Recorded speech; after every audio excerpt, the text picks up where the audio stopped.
Well, hello Internet, and welcome to my tutorial on how to win your fantasy football league. If you were hoping that somebody would go out there and buy all those expensive fantasy football magazines, combine all that information into one tutorial and give it all away for free, you're in the right place. Here's what you'll learn. What you need on draft day, rankings for the top 200 players, again based off of the expert guides. I combined all that information, averaged everything out, and I'm going to provide you with all that information in this one tutorial. How the average player is drafting, and by player I mean the people you'll be competing against. Why the schedule matters. I'll provide probably the most detailed amount of information in regards to schedules and analyzing defenses week to week in this presentation, and also how to trade and when to trade. This is just a basic overview of how I'm able to pretty much win 2/3 of the time whenever I compete in fantasy football. And by win, I mean win the Super Bowl. Draft the best possible team based off of projected fantasy points. I start there. Then in week 5, I trade up with players that started the first 4 weeks with a very tough schedule. Meaning that there's a lot of players out there, meaning again the people you're competing against, who are going to get frustrated after week 4 whenever they lose the first 4 games. Mainly because star players are in really tough schedules and they're just not performing as well as they should. I'm going to show you how to go in there and take those players and trade and then benefit from the weaker schedule that then follows. I'm going to teach you how to pay attention to the schedule during the season, real easy. And then I'm going to go into, once you make the playoffs, the trades that you need to make the best possible playoff team. Before the draft, you need your cheat sheet. Not only do you need it in paper form, you're going to have it preloaded into the auto draft. The reason why is most of the time you're only going to have 1:30 seconds to make your pick. And also along the way, you're going to be going in there and checking off all the people that are already taken. This becomes almost impossible, especially because even in the money leagues where you're paying to get into them, where you can win real money, only 60% of the people are showing up. So you want to take the frustration of having to keep all this stuff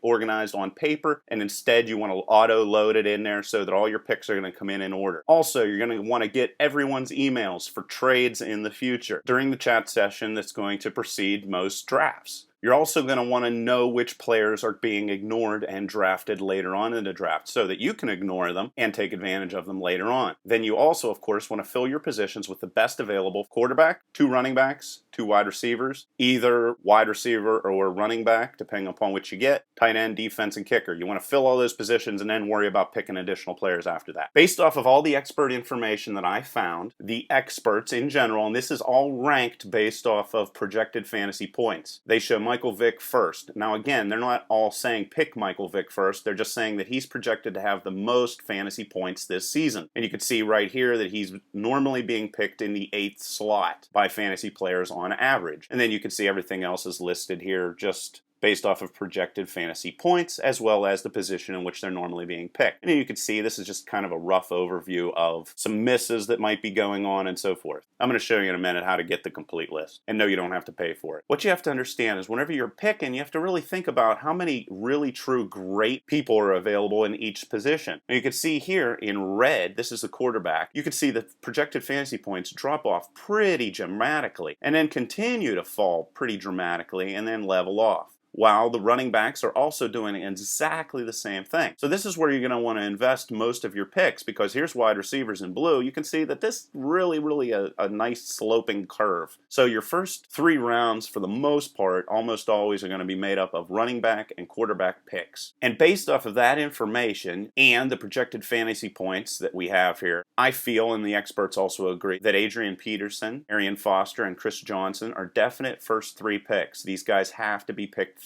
first. Again, based off of the expert information that I got. Then you want to look at Michael Vick and Aaron Rodgers. Then you have Tom Brady and Phillip Rivers. Even though they're showing really nice fantasy points, it's kind of subjective on whether you'd want to take them in this position or instead turn towards a Michael Turner or a LaShawn McCoy or whatever, and all the other different players we're going to get into here in a second. And the reason I have Jamal Charles starred here is because he has one of the toughest schedules in regards to rushing, as does Ray Rice. So I'm more than likely going to move these guys down and bring in Mike Michael Turner and LaShawn McCoy and some of the other guys and let these guys fall lower in the first round before I take them. So it's just me kind of like laying things out, and based off of the understanding that this chart's saying you're definitely not going to get a tight end, you're definitely probably not going to get a wide receiver. Then on top of that, you must follow the schedule. And what I got over here is an example of what I got on my website. And again, this is all free stuff. You don't have to sign up for anything. I did this all for you. And what you need to know here is white means that you're going to be competing against a good defense and all the ranks are in there. And as it gets darker, that means the defense is going to get worse. And now I have everything broken down in regards to opponent rushing rank as well as opponent passing rank and overall. You want to look for long periods in which we got our light areas here before you would want to ask that person to make a trade, because they're going to be getting frustrated during periods like this. And there's lots of teams out there that have much longer periods where they're going to get frustrated. I'm going to get into that in a second. And then on top of that, you want to shuffle your wide receivers around based off of how good the opponent's pass ranking is in regards to defense from week to week to week. So your wide receivers are going to change a lot, while your quarterbacks and all your other different position players probably not so much. What you have to understand is very good fantasy players trade constantly throughout the season, constantly trying to take advantage of the changing defensive capabilities that they're going to be going up against. And to be able to do that, that means you need to find an active league and get everyone's email address so that you can push forward the trades and kind of use psychology against people throughout the year. I'm going to go over the importance of the schedule based off of running, and what I got here on the left side are the teams that have the easiest rushing schedule. So you have New Orleans Saints, number 1, Tampa Bay, da-da-da-da-da-da. So what does this tell you? That means basically New Orleans, the Buccaneers, Panthers, the Eagles, Colts, all these different teams are going to have really easy times rushing throughout the totality of the season, while teams like the Pittsburgh Steelers, Cleveland Browns, down through the Broncos are going to have a very hard time rushing. And how this equals out to real players is based off of the good schedule. You're going to want to try to get a LeGarrette Blount or a LaShawn McCoy or a Michael Turner or a Joseph Adai. And what's absolutely insane is I was able to pick up these 4 players in most of the drafts, all in one draft, which is ridiculous. And at the same time, you're going to avoid players like Ray Rice and Rashard Mendenhall and Peyton Hillis because they are going up against very, very good rushing defenses. And this is going to translate into major points, meaning, once again, that I was able to pick up LeGarrette Blount, LaShawn McCoy, and Michael Turner all on my same team, which is just crazy. Then you have to look at the importance of analyzing defenses based off of the strength of the passing defense. And you can see here the Minnesota Vikings. Well, I don't think I'd get Donovan McNabb, but just understand that his receivers are probably going to do pretty okay throughout the season because they're going up against the worst passing defenses. And you have the Jacksonville Jaguars, Panthers, Tampa Bay Buccaneers. All these teams are going to have better than average passing years because their schedules are weak. While the Pittsburgh Steelers, San Francisco 49ers, Seattle, are all going to have very, very hard passing schedules. Are going to have an extremely hard time passing in Arizona and Washington and St. Louis. Again, you want to look for those players such as the Josh Freemans, Matt Ryans, David Garrard, Donovan McNabb, maybe as players that you'd want to keep because they have such great schedules in regards to increasing their availability to pass. And then you also in the wide receiver area, if you'd like to get a Mike Thomas, Kenny Britt, Roddy White, Mike Williams, all these players wide receiver wise are going to be very good. While you're going to want to stay away from a Kevin Cobb, Alex Smith, Tony Romo, Ben Roethlisberger, and so forth, because their schedules are very, very tough. And this is going to translate into major, major points. Because if you can pick up a Matt Ryan, a Josh Freeman, and even pick up a Mike Thomas, Kenny Britt, or a Mike Williams in later rounds, which I've consistently done throughout this drafting period, you're going to do very, very well. And here's some of the mistakes I'm seeing. People were picking Vic and Rodgers either very, very late in the first round, sometimes second round, sometimes middle of the second round. I've seen Rodgers go in the middle of the second round. Or they're picking them way, way, way too early, which means that they're picking them before our 3-star running backs. So this is a mistake I'm seeing over and over and over again. Also, I've seen Mendenhall, Drew Brees, Frank Gore even, Matt Fort, Tony Romo, Anquan Bolden. I've seen all these names picked in the first 2 rounds. It's just absolutely ridiculous. While Rashard Mendenhall might be a good idea, I would never pick a Frank Gore or a Hines Ward.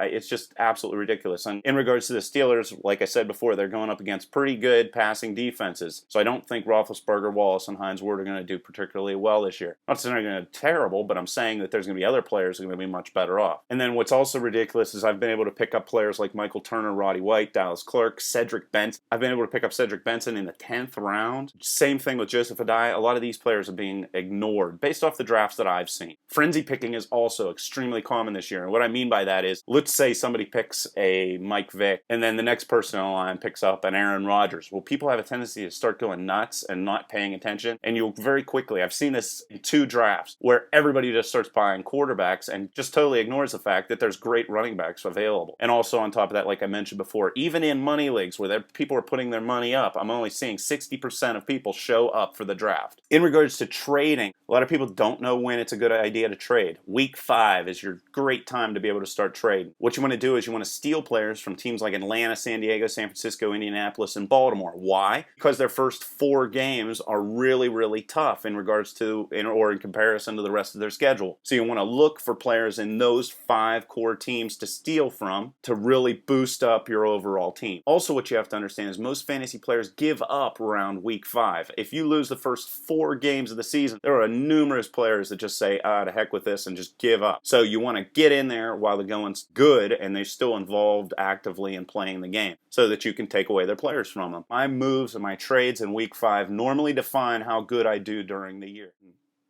Also, another thing that's extremely important, as soon as you make the playoffs, start trading to build the best playoff team you can possibly put together. Meaning the best teams during the playoffs and the Super Bowl, the last 3 games of the year. And what I got here is the best. So we have Indianapolis, and what I got here is how well they're going to perform in regards to rushing and also how well they're going to perform in regards to passing. Again, based off the strength of the defenses they're going to be going up against in the last 3 weeks of the season. So again, this is rushing, this is passing. So Indy's going to be doing great rushing-wise last 3 games, and then you can see the same with Jacksonville, Tennessee, Atlanta, Houston, and Tampa. So what this means is you're going to want to build your playoff or your Super Bowl team around these 6 teams that you see here on your screen because all of them have very easy schedules. So what's that going to mean? Well, this is basically going to be my dream playoff for my Super Bowl team. I want Peyton Manning. I already know how I'm going to get him already. On top of that, I want to get Matt Ryan and Josh Freeman. On most of my teams, I was able to secure those 2 players in the draft. Also, Arian Foster would be absolutely fabulous to get, but I've been unlucky, haven't got him yet. Maurice Jones-Drew is a guy that I've been able to pick up quite easily. Chris Johnson, again, I've not been able to get because in all my drafts, I've normally been in the 4, 5, or 7 spot. I've never been lucky enough to get into the first 3. And then Joseph Adai, I've been able to get him in late rounds for some ridiculous reason. Again, Jacoby Jones is a great guy to get up there, and you can get him way, way, way late. Austin Collie, I've been able to pick him up on most of my teams, as well as Pierre Garçon, Kenny Britt, Mike Thomas, and Nate Washington. Dallas Clark has also been a very, very easy player to pick up and get on my team, as well as Mercedes Lewis or Owen Daniels, a great tight end backups I've been able to secure. Adam Vinatieri is a fabulous pick, but I haven't had much success getting him because people pick him very early. But I have had a lot of success picking up the second best kicker in the league being Matt Bryant, and that's based off of projections again, as well as I've also had a lot of success in picking up Rob Bourrianis. And this is pretty much commonly what I've been able to get, being that all my positions have been in the 4th, 5th, or 7th spot. I've picked up Michael Vick and Aaron Rodgers in those positions in almost every single league, and they're supposed to do fabulous, so that's great. I've also been able to pick up Josh Freeman consistently to use later on in the playoffs if, say, Peyton gets hurt or I just don't have him available. LeGarrette Blount, I've been able to pick up LaShawn McCoy, Maurice Jones-Drew, Michael Turner, Joseph Adai, and Cedric Benson. Been able to pick up majority of those players throughout my drafts, as well as Kenny Britt, Roddy White, Mike Williams, Austin Collie. Again, I mentioned before, Dallas Clark's been an easy get for some silly reason. And my defense, for the most part, has either been Atlanta or the Bears, and then I mentioned my kickers before.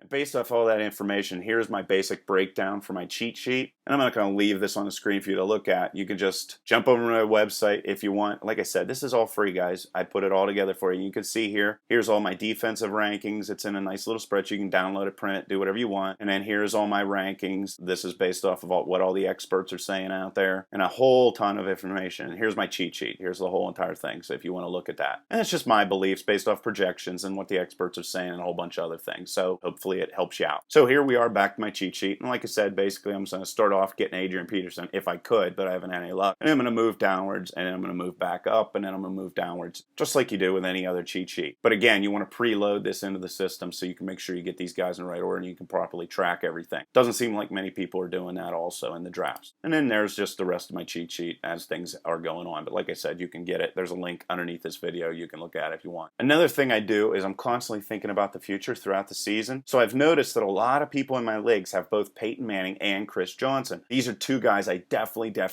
want to secure for my playoff team. So I've already, right at the end of the draft, started talking to these guys about how I'm going to trade them Michael Vick and LaShawn McCoy in exchange for Peyton Manning and Chris Johnson. And I'm getting a lot of positive responses already from them. Again, as soon as I make the playoffs, I'm making that trade. And on top of that, if I have to, I plan on selling the farm to get Reggie Wayne if he's healthy. So that's a basic overview of how I win at fantasy football. Again, if you have any questions or comments, leave them in the comments section below. Otherwise, till next time.